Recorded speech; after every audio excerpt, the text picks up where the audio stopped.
Are there any senators who wish to vote or change their vote? There being none. On this vote, the yeas are 76 and the nays are 22. 3/5 of the senators duly chosen and sworn have voted in the affirmative. The motion is agreed to. Cloture having been invoked, the motion to commit falls as being inconsistent with cloture. Mr. President, I raise a germanous point of order against the pending Cantwell-Graham amendment.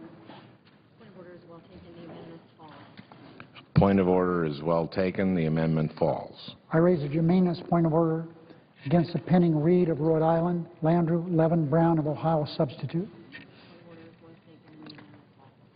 The point of order is well taken, and the amendment falls.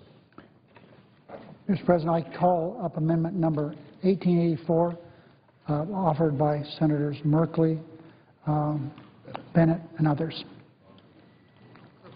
Clerk will report. The Senator from Nevada, Mr. Reed, for Mr. Berkley and others, proposes amendment numbered 1884. Mr. President, I ask for the yeas and nays on that amendment. Is there a sufficient second? There appears to be. There is. I now call second-degree amendment. The yeas and nays are ordered. Thanks, Mr. President. I now call up a second-degree amendment, number 1931, offered by Senator Reed of Rhode Island. Clerk will report. The Senator from Nevada, Mr. Reed, for Mr. Reed of Rhode Island, proposes amendment number 1931 to amendment numbered 1884. Mr. President, the bill before this body has had broad bipartisan support, bicameral in nature. The bill we're considering today is the IPO bill, of course. The bill passed an overwhelming majority. President Obama supports it. But, Mr. President, I want everyone to know the bill is imperfect, and that perhaps is an understatement. And what we're trying to do with the amendments offered by Merkley and Reed is to improve this bill, which has a lot of problems. And these two amendments will go a long ways to correcting that. This is an important piece of legislation, and we're confident that it will improve innovators' access to capital and give startups the flexibility they need to grow and to hire. But it isn't perfect, I repeat. And with any other piece of legislation, there are ways we can improve it. And in this bill, there are many ways we can improve it. I'm sorry we can't do more. To that end, the Senate will consider two germane amendments to this IPO bill that will protect investors and help prevent fraud. The first amendment, sponsored, as I've indicated, by Merkley and others, deals with companies that raise capital online from small investors. This amendment will ensure watchdogs are in place to protect those small investors and their money from fraudulent companies that abuse the system. Mr. President, people are out there lurking, waiting for ways to cheat. Sorry, but it's true. People who are either immoral or amoral look for opportunities to make money. And I appreciate very much the work that a number of senators have put into this amendment. Research, it's an important amendment, and it's so important to improve this bill. You'll hear much more this afternoon from the sponsors of this amendment about why it is so important. The second amendment, sponsored by Senator Reed of Rhode Island. All senators have stature, but Jack Reed, with his background, his military background, his experience in the House and the Senate, is a man that we all look to for leadership and guidance. What his amendment will do is ensure fair and honest disclosure by companies who are raising this money. It will stop businesses from gaming the system and avoiding oversight by hiding thousands or maybe tens of thousands of investors. This will stop when this amendment passes. Democrats and Republicans agree we need to pass the IPO bill and make it easier for American companies to raise capital, grow their operations, and hire new workers. But we must do so in a way that balances the needs and rights of investors and prevents frauds and abuse. These two amendments will go toward accomplishing that. I say to everyone within the sound of my voice, those two amendments are not going to make this bill perfect, but it's going to make the bill a lot better. While the IPO measure before the Senate today is an important piece of legislation, experts agree its impact on job creation is somewhat limited. This legislation is something that's before this body. But, Mr. President, yesterday, Senate Republicans blocked a bill that would create in 1 year, as it did this year that we're in, 300,000 jobs. Yeah, it's hard to comprehend, but people who sponsored the amendment voted against it. But this isn't anything new. I just think that it's such callous disregard for what's fair and what's right. The Republican leaders have been talking nonstop about how important it is for Congress to continue to create jobs. So I'm disappointed, and that is an understatement, that yesterday Senate Republicans, led by my friend, the Republican leader, rejected an opportunity to help American exporters grow and hire. The Ex-Im Bank helps American exporters compete in a global economy and has always enjoyed broad bipartisan support until this Republican minority stepped into work here. The last time it was offered in 2006, a Republican offered it. It got unanimous consent to pass it. This is legislation that's been going since the 1930s.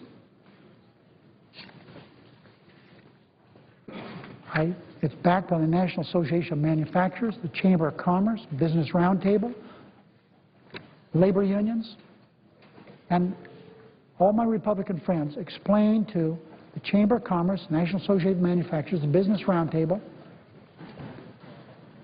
that not only did they kill this bill, but they stopped the deficit from going down by $1 billion, because the Ex-Im Bank bill reduced the deficit by $1 billion. I've talked about the Republican co-sponsors. Of course it had Republican co-sponsors.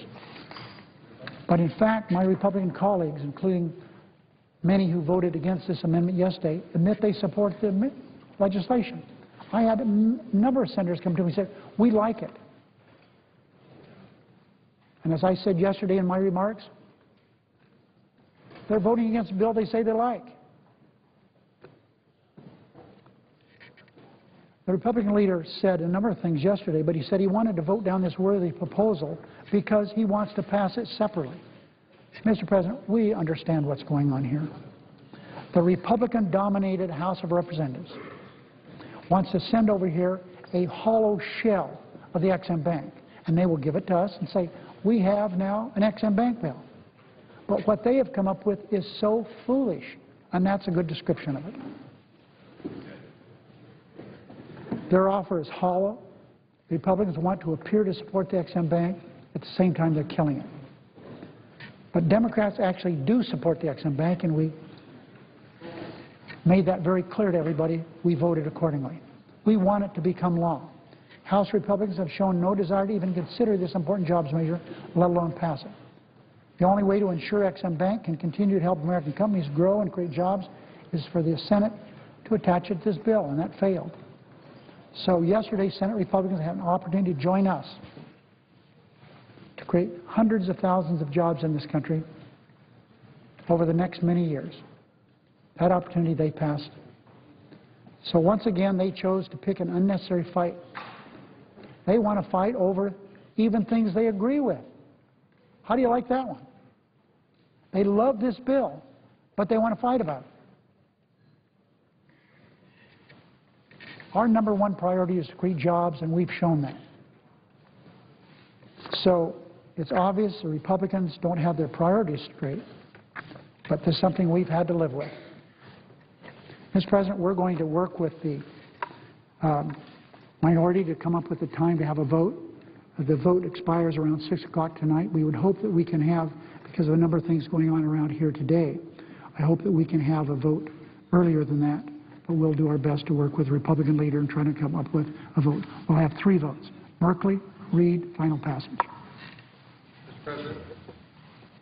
Senator from Montana. Thank you, Mr. President. I would ask to speak for up to 10 minutes with Senator Merkley to follow. Without objection. Mr. President, I rise today to speak in strong support of the bill, the capital formation bill that we just received cloture on a few minutes ago.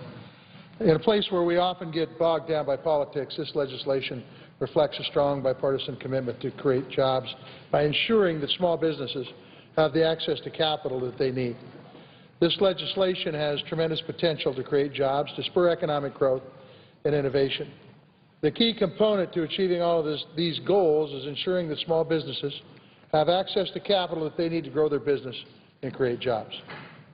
This legislation is a rare instance in Congress where both chambers and both parties come together to focus on this nation's most urgent priority, and that is jobs. The President has already expressed his support for it, so let's get this bill done and off for his signature.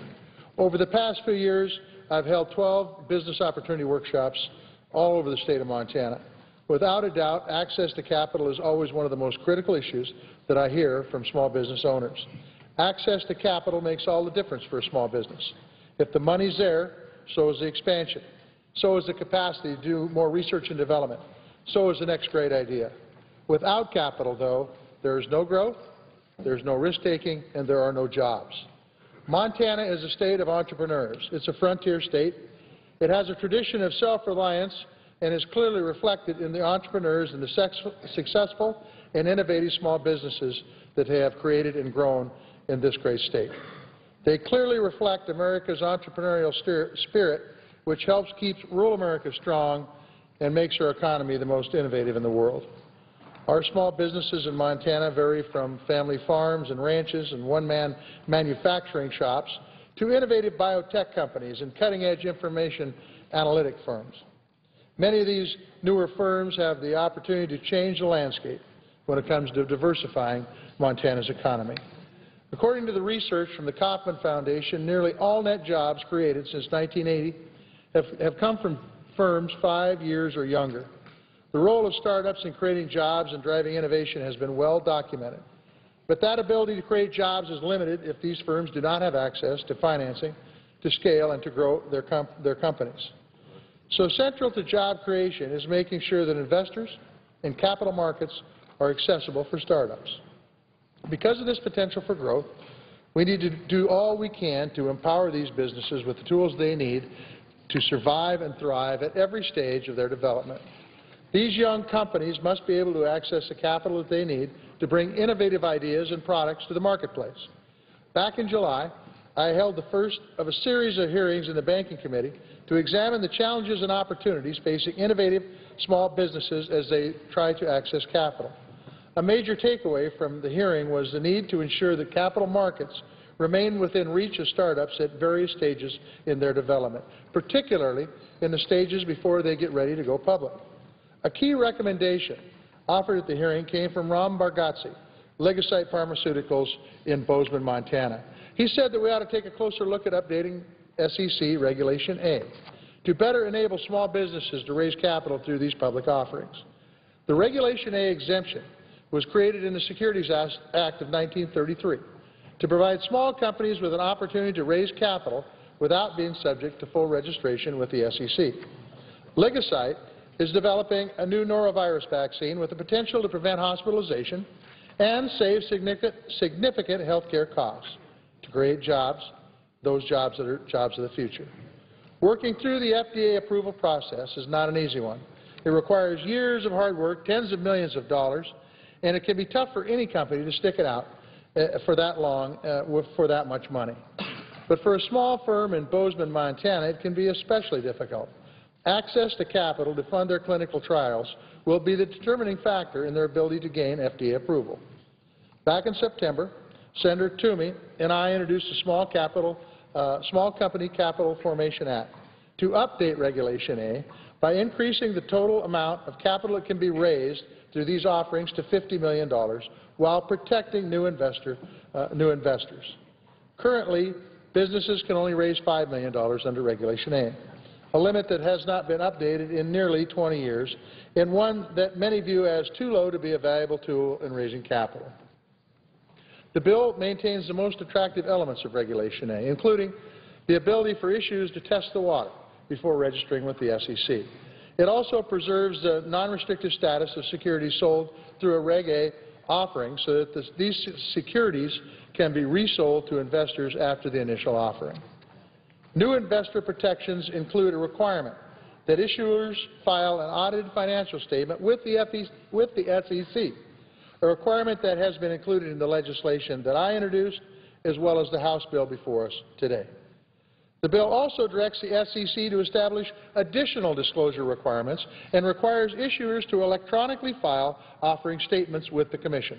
Additionally, the bill subjects those offering or selling securities under Regulation A to negligence-based liability under Section 12A2. And it includes disqualification provisions to prevent bad actors from making these offerings in a way consistent with Dodd-Frank. Now, from what I've heard some of the folks have said about the House version of Regulation A, you would presume that none of these investor protections are included. Let me just clarify that the bill that I introduced with Senator Toomey, S-1544, is identical to the language included in the House bill, H.R. 3606, that is before us today. The truth is that the substitute amendment that was voted on yesterday made very minor changes to the portion of the House bill, changed some mays to a shall, and after adding a study by the SEC 5 years after implementation of these changes. We should have been able to pass this bill by a voice vote here in the Senate, since this bill has enjoyed strong bipartisan support in the Senate with 6 bipartisan co-sponsors. Regardless of that, I am pleased that this balanced bill also enjoyed a 420-1 vote in the House, 424, 1 against. Imagine that. All but one voting member of the House of Representatives agrees on this bill. I would also note that the SEC recently released recommendation from its Forum on Small Business Capital Formation. Increasing the Regulation A exemption to $50 million was one of their top recommendations at this forum. And by the way, this is an idea that has been on the SEC Small Business Capital Formation recommendations almost every year since 1993, the year after the limit was last raised to $5 million. So the idea that this is some risky new idea is not correct. In fact, at a briefing with the SEC a few weeks ago, SEC lawyers suggested there is absolutely nothing scary about S-1544, and that they are very comfortable with the existing investor protections included in that bill. The bottom line is that I'm thrilled that we will finally have an opportunity to pass the legislation, hopefully very soon, and get it to the President's desk. So what does this legislation mean for Montana? Let me give you a few examples. For Brett Baker, the President and CEO of Microbiome Corporation in Bozeman, lifting the cap on Regulation A offerings will provide him with broader opportunities to raise capital. Instead of worrying about where the next phase of financing will come from, he can focus on discovery and research, working with the Department of Defense to use compounds that Microbiome discovered to treat antibiotic-resistant wounds. These changes will also allow a company like Microbiome to access capital at an earlier stage, without diluting its earlier investors, who believed in them from the earliest days of that company. And raising capital publicly through Regulation A would also give folks in Bozeman who know about the company an opportunity to share in its success, something that's not possible unless they are accredited investors. More broadly, this legislation is going to provide small businesses in Montana's emerging data and biotech industries with new tools and options to access capital at different stages of development. And it will also provide necessary updates to existing regulations. For example, changes to the SEC's 500 shareholder rule will ensure that companies like investment brokerage D.A. Davidson in Great Falls, Montana, can continue to provide its employees with stock in the company without having to go through a costly and time-consuming registration process with the SEC. This Montana-grown company dates back over 75 years and has always believed in rewarding its employees so that they can have a stake in the success of the firm, which now operates in 16 states. Without these changes, a company like D.A. Davidson would be faced with the choice of costly public registration or potentially eliminating existing employee shareholders. And for a company like Rivertop Renewables in Missoula, this legislation will provide them with an on-ramp to go public. If that's an option that they choose to take one day, Rivertop has begun full-scale production on their groundbreaking green biochemical products used in commercial products like dishwashing detergents and de-icer. These changes will ensure that Rivertop will have multiple strategies at its disposal so that they can go public at a time that's right for them and take advantage of the public markets as they continue commercialization of their products. And for Lance Trebish at ticketprinting.com and Ticket River, this legislation will enable him to grow his ticket printing, event management, and online ticket printing firm. Since 1997, this company has expanded its reach internationally with over 25 employees in Bozeman, Harlowtown, in Montana. This bill will ensure that entrepreneurs across the state of Montana will have a whole set of new tools at their disposal so that they can make smart decisions about their future to develop and expand business. They have more choices, better access to capital markets, which should also give them more leeway to create and innovate. We've seen ecosystems of support for small business like these spring up in Montana in virtually every county. Obviously, the success of these companies has implication on job creation and growth, but there are also tremendous opportunities for innovation. It's not surprising that in Montana, so many startups have located near universities at Missoula and Bozeman. In fact, many of these firms got their start with discoveries in the labs at Montana State and the University of Montana. With this legislation, the possibilities are endless in Montana for entrepreneurs and innovators across Montana and this nation. Mr. President, I look forward to voting on this legislation and getting it to the President for his signature. With that, I yield the floor.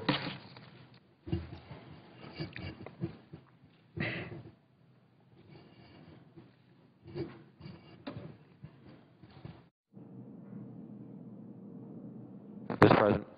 Senator from Rhode Island. Mr. President, I would ask unanimous consent that at the conclusion of the remarks of Senator Merkley and Senator Bennett, I be recognized. Without objection. Thank you, Mr. President.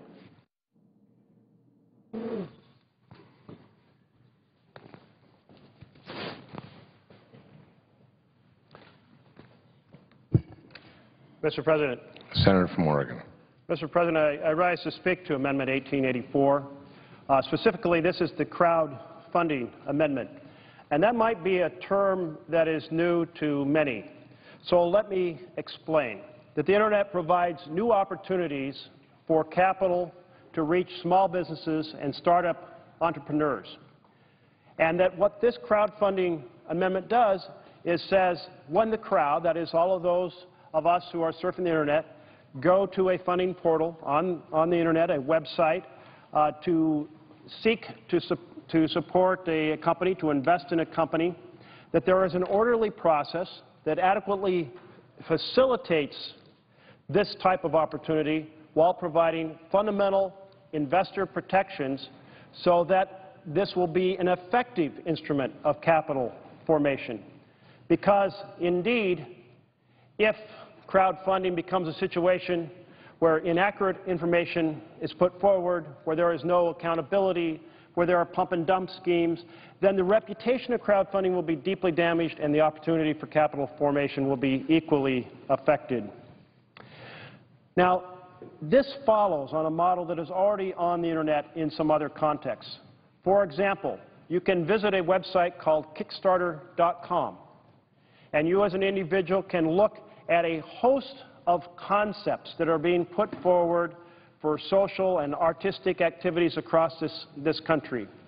And you can say, yes, I want to help that artist build that sculpture, or so on and so forth. And they say how much money they want to raise, and you decide if you want to donate. So that is a donation model. Or you can go to a website like Prosper.com or Kiva.com. And these are peer-to-peer lending websites. And if you go to Prosper.com, you'll see a whole list of folks who are saying, yes, I want to consolidate my credit cards, and I'd like to borrow X amount, and I'm offering an interest rate of such and such, and here's a little bit of background. And you can decide if you want to lend to that individual or not. That's peer-to-peer lending. Well, what crowdfunding does is create an equal opportunity for folks to invest in early-stage businesses, startup businesses, small businesses. Imagine, for example, that you run into someone in a cafe, and they say, I have this new idea for a coffee shop, and it's called Starbucks. I'm going to call it Starbucks. And wouldn't you like to help me launch this? And you say, well, another coffee shop. Well, I don't know if the world needs another coffee shop. And maybe you jump in, maybe you don't, and then years later you go, oh, I should have seized that opportunity. But through a crowdfunding portal, you get to hear those stories. You get to go and read those stories being presented by folks from across the country about their efforts, and you get to decide if you want to participate. Now, crowdfunding is in the larger capital formation bill that comes to us from the House. But that particular formulation is deeply flawed. So I'm going to walk through a series of differences between the House bill and the Senate bill, and thus, for my colleagues, you can understand then why we need to pass Amendment 1884. The first factor is that the House bill does not require someone listing themselves or asking for startup money to provide any financial information. Well, that's a huge mistake. If there is no information, there is nothing to guide, if you will, the wisdom of the crowd. Now, what we do in this Senate amendment is we create a simplified format. If you're seeking less than $100,000, then your CEO simply certifies what the financials are for the company. If you're seeking to $100,000 to $500,000, then you need to have a CPA review the financial statements.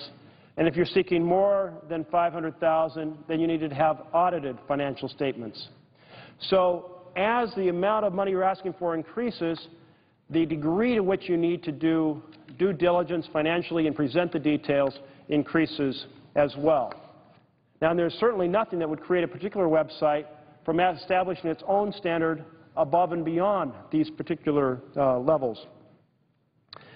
A second thing is that it is critical that there be accountability for the accuracy of the information. So the House bill not only doesn't require information, but if you put out information, there's no accountability. Basically, it's an invitation to spin any story you like. What the Senate bill says, in order for this capital market to work well, you have to stand behind the accuracy of your information. So it has a basic liability accountability. That is that you, as a director or officer of this organization, you are standing behind the accuracy of what you put out.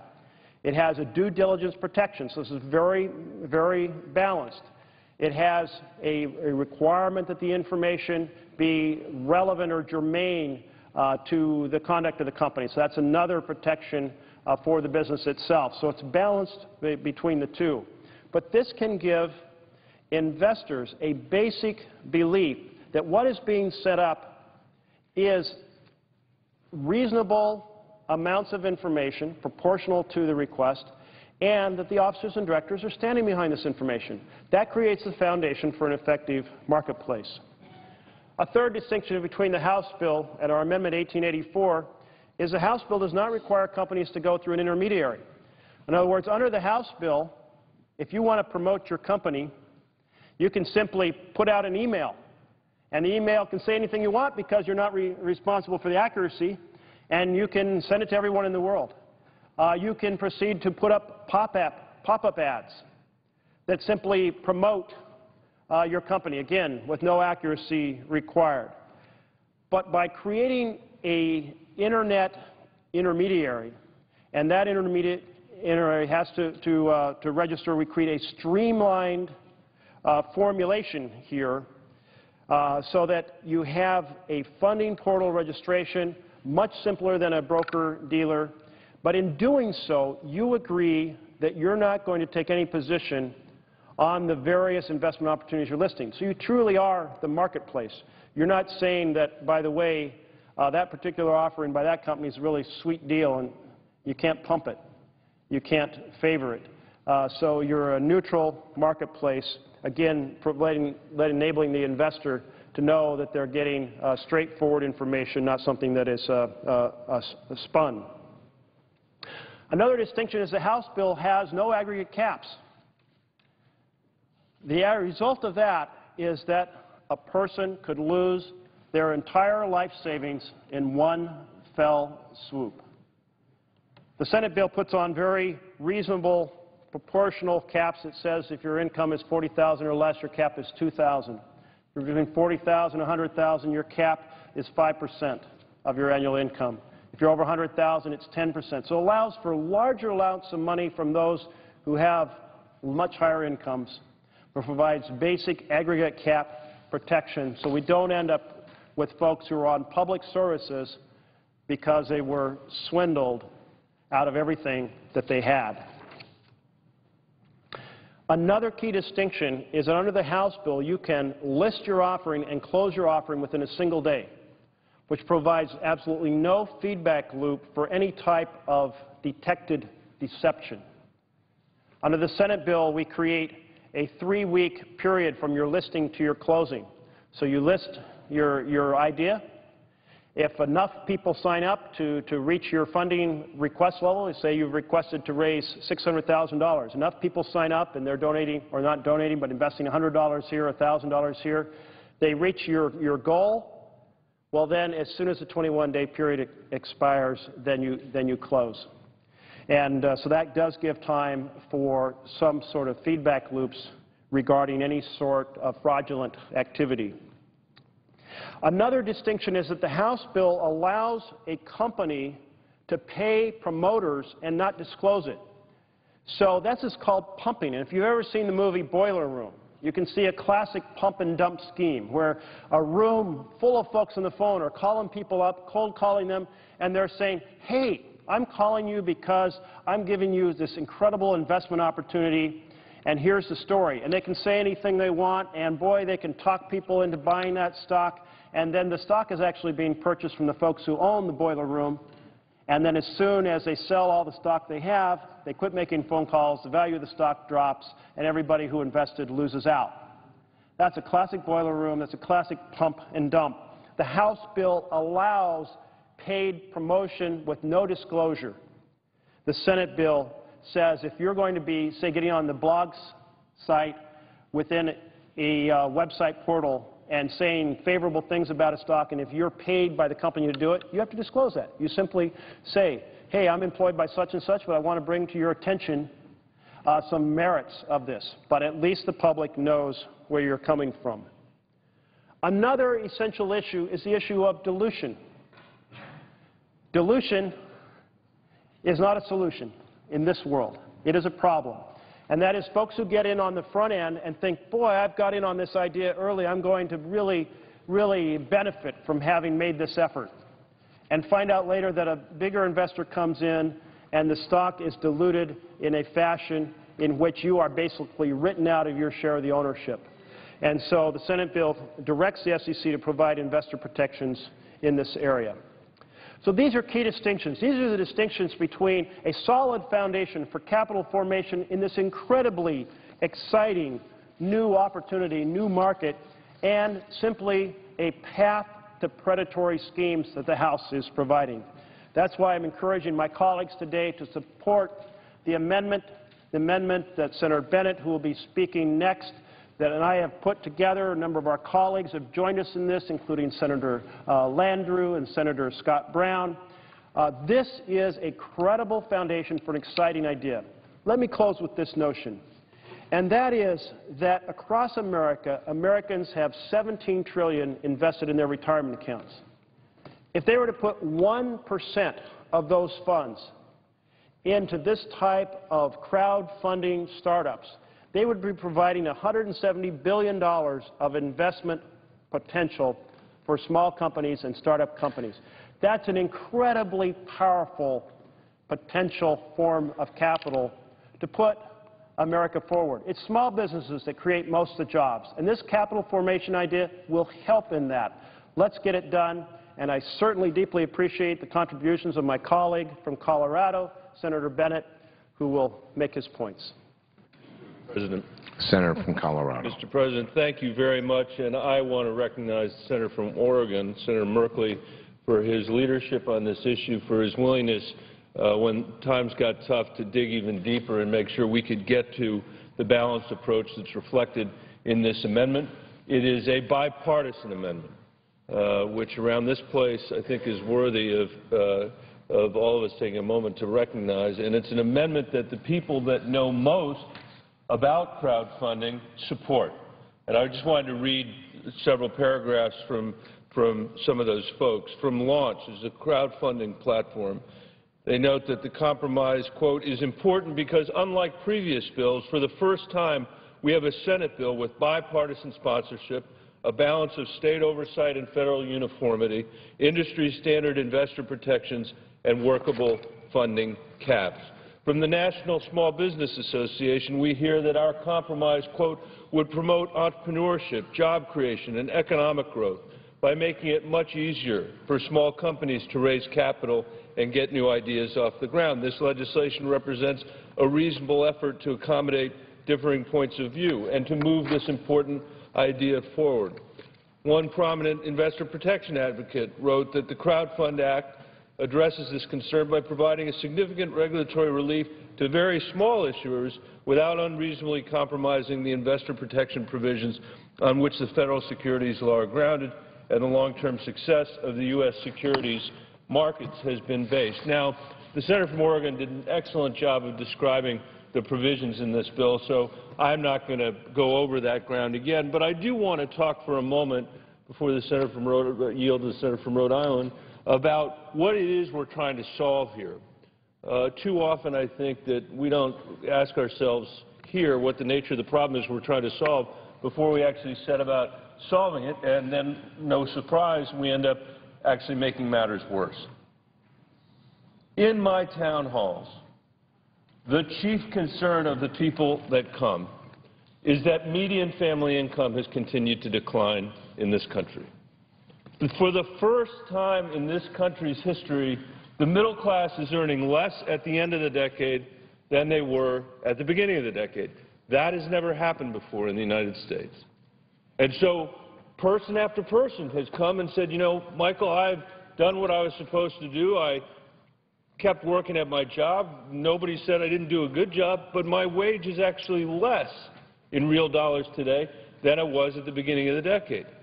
But the cost of health insurance continues to go up. The cost of college. I've had at least half a dozen people say to me that they cannot afford to send their kid to the best college they got into. I can't think of anything that's more of a waste of our productivity than that. And the essential problem that we're facing in this economy is structural.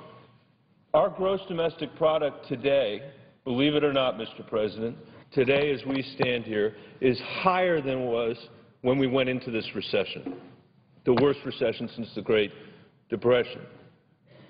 Productivity is also way up. The efficiency with which we're driving that economic growth is way up because we've had to respond to competition from abroad.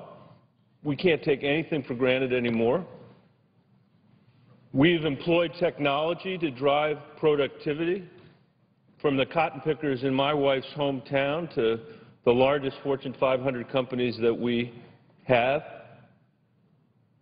And we've got 23 or 24 million people that are either unemployed or underemployed in this economy.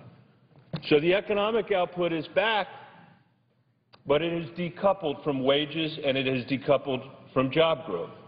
And that was true, Mr. President, before we went into the worst recession. You see, the last period of economic growth in this country's history is the first time that our economy grew and wages fell.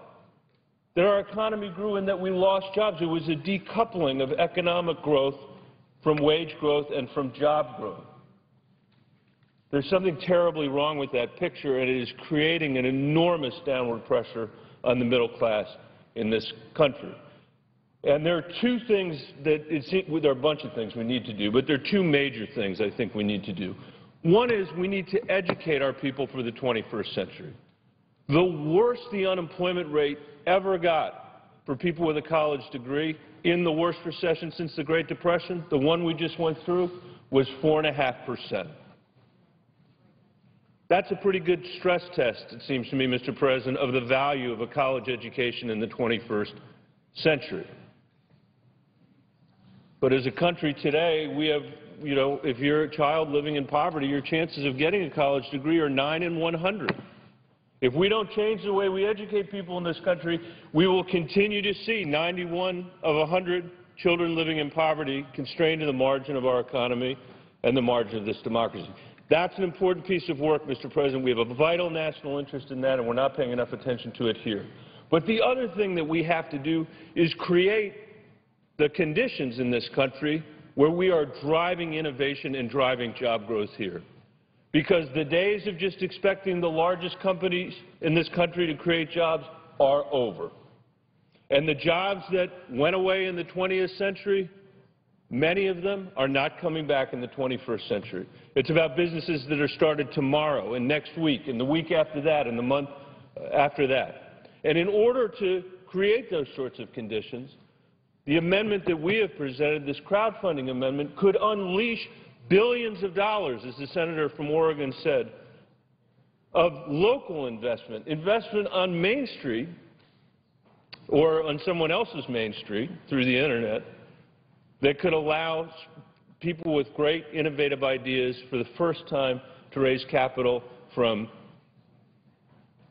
our middle class and from other people that would like to participate in this kind of new business venture.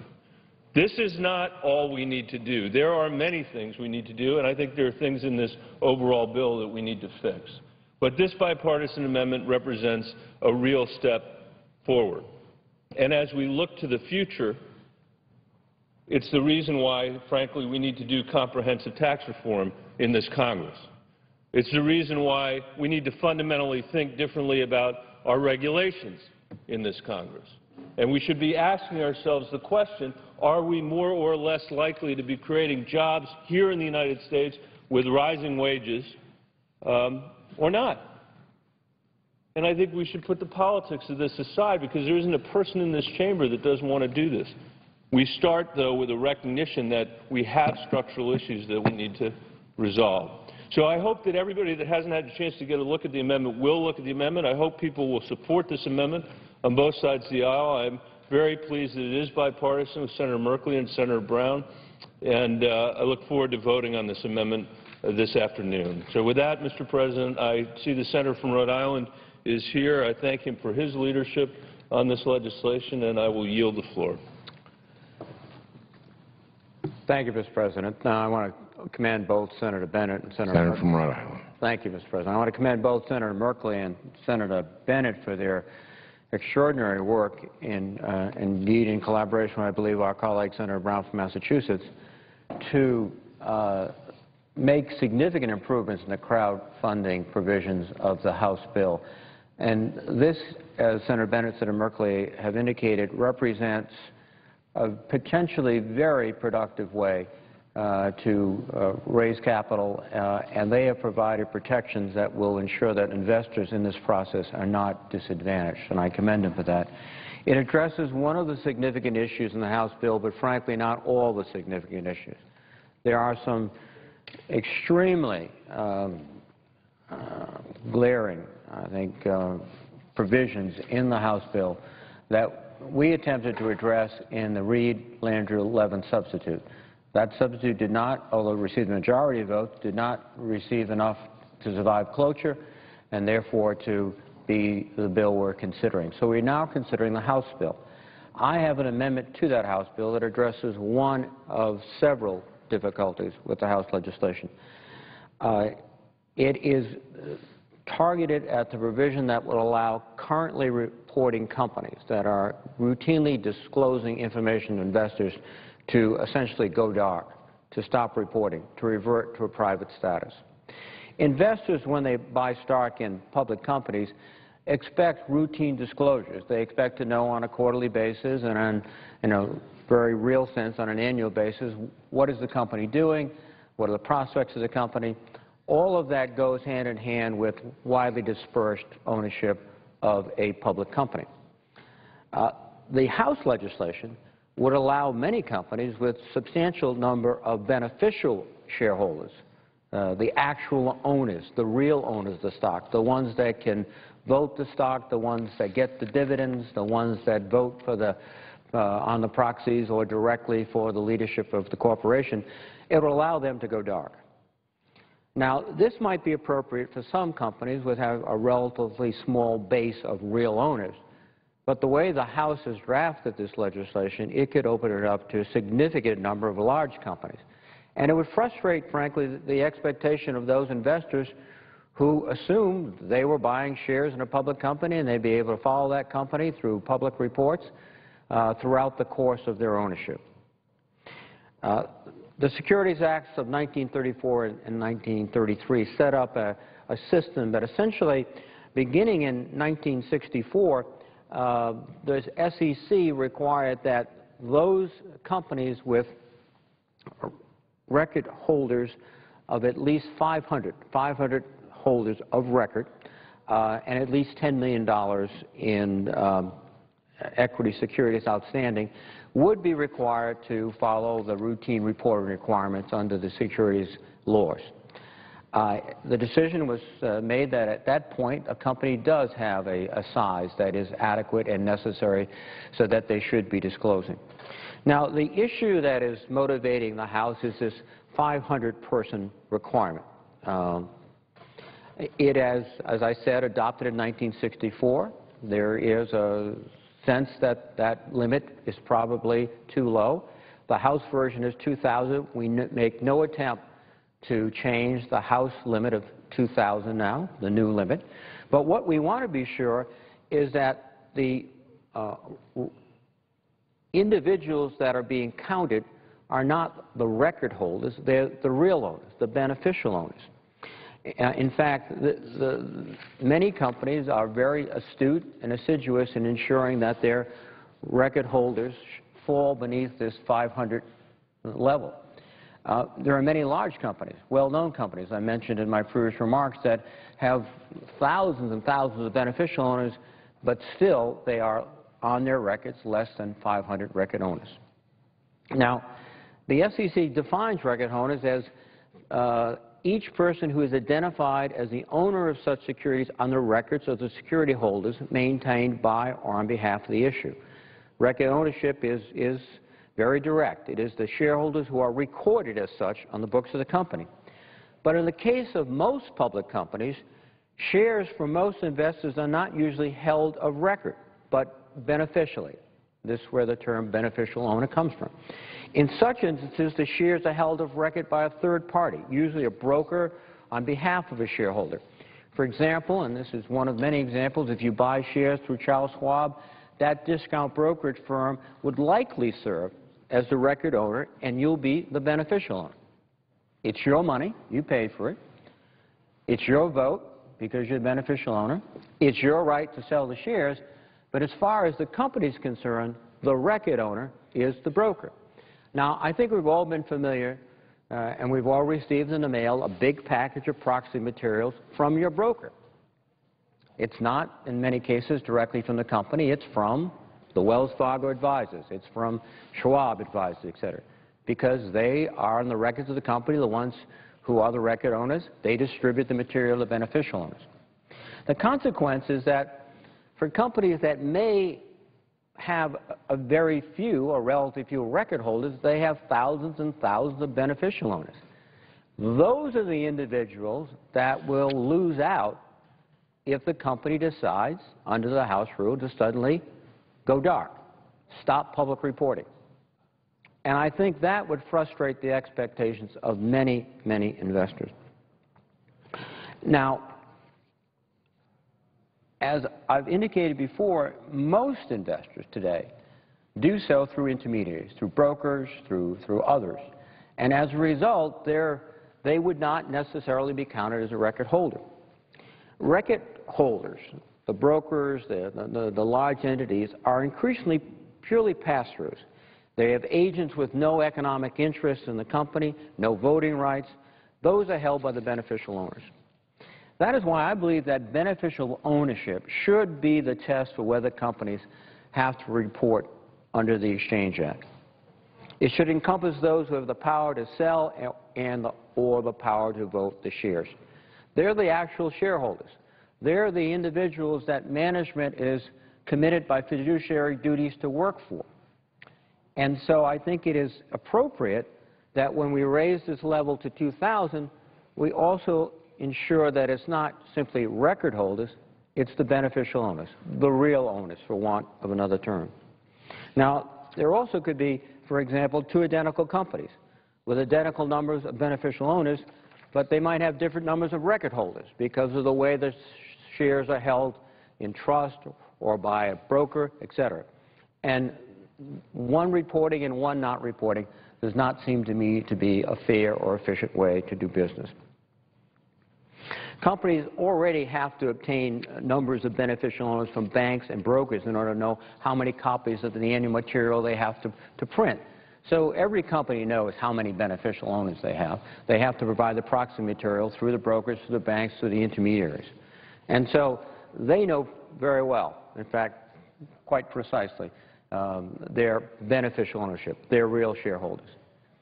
But using this record level as the trigger to go private, to stop public reporting, to me, again, is the wrong approach. Now, my amendment would clarify the definition in this new shareholder threshold section of the underlying bill and ensure that companies are not avoiding these public reporting requirements by using a threshold of 2,000 record holders if they have 2,000 or fewer beneficial owners. If this is a truly small business that has 1,500 individual shareholders, beneficial owners, and they want to go dark, well, you know, that seems to be something that we certainly would countenance, and with my language, it would be possible to do so. I think this approach makes it fair for everyone. It doesn't frustrate the expectations of the person who buys a share of a nationally known stock that's publicly traded, that gets every quarter the 10Q and every year the 10K, and suddenly they don't get anything. They wonder what's going on at the company. I think that's not the approach. I think transparency, information is critical to the success of our capital markets, and I think this legislation will do that. Requiring quarterly reporting of firms with large number of shareholders, real shareholders, beneficial shareholders, protects investors, while at the same time improving overall market transparency and efficiency. From this information, those individual analysts and brokers who follow companies are able to determine their recommendations, are able to advise clients that you should buy this company. It's a good company. When the company goes dark, that information source dries up. And it's harder for individuals, brokers, investment advisors to give advice. I think that would not be helpful to the market. In fact, I think it might ironically impede capital formation, not facilitate capital formation. Now, there's one important point that has to be stressed, and that my amendment does not affect the employee exemption in the underlying bill. The House bill has a blanket exemption for counting owners of the company for employees. We have reviewed this exemption in our legislation with eminent experts, including Professor John Coates at Harvard Law School, and he concurs that employees would not be swept up into being counted because they happen to receive compensation through stock in their company. And there are many, many companies, Wawa, Wegmans, who really want to have active employee participation in the company through stock plans, but our private companies want to remain private and have a relatively small number of beneficial owners. Again, my legislation makes no attempt to change the underlying House bill, which gives a very broad blanket exception for employees in terms of calculating record owners and beneficial owners. There's another aspect here, too, and that is ESOPs, employee stock option plans, because they do acquire stock on behalf of employees. And we specifically asked Professor Coates, one of the preeminent experts in securities laws, whether this would inadvertently trigger or inadvertently complicate the beneficial ownership rule. And his opinion is that ESOPs typically count as one record holder and one beneficial owner because they don't pass through the votes or the right to direct sales. They don't have the characteristics which are typical of the beneficial owner, the right to vote and the right to go ahead and, they maintain those rights. They do not delegate those to the individual employees who might be part of the pool. So under Professor Coates' view is that ESOPs also would be exempt from being counted, if you will, as more than one entity. We've also reached out to the Securities Exchange Commission, and we have received some assurances from talking to Meredith Cross of the SEC that given their rulemaking power, they have within the ambit of their power in implementing this legislation the ability to clarify any of these points so that not just employees who receive stock through an employee plan, but an ESOP and other entities that hold stock not on behalf of their investors, but have the right as an entity such as a venture capital fund or a private equity fund, have the right at that fund level to vote and to direct the sale of the shares and receive the dividends, that they too would be counted as one entity. Professor Coates, as I said, believes that this will not affect the venture capital private equity firm structures, which would typically count as one shareholder, whether of record or beneficially. Since the VC firm or the PE firm does not pass through votes or the right to direct sales to its own investors. And the same might be said with mutual funds, pension funds, etc. The primary pass-throughs that would be counted as brokers and banks who would hold on behalf of these clients. What we have, I think, is legislation that recognizes the need to increase the number adopted in 1964, but also to recognize that the real owners of companies far exceed, in many cases, the record owners, and that these real owners depend upon the routine reporting that is required under the Securities Act so that they can be informed, so that they can follow their stocks. And indeed, the analysts who look closely at these companies, who make recommendations to buy and sell, also need this type of information. And for this reason, Mr. President, we have proposed this amendment. I think it's something that improves the bill. It was included in our substitute, which did not receive sufficient votes, 60 votes to pass cloture, or receive the majority votes in this body. And it's something, I think, again, that will improve this legislation. I would not hesitate to add more improvement as necessary, but certainly this would be an improvement. And with that, Mr. President, I would note the absence of a quorum. The clerk will call the roll. Mr. Akaka.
Mr. President. Senator from Wyoming is recognized. Thank you, Mr. President. Mr. President, I ask that the quorum call be vitiated. Without objection.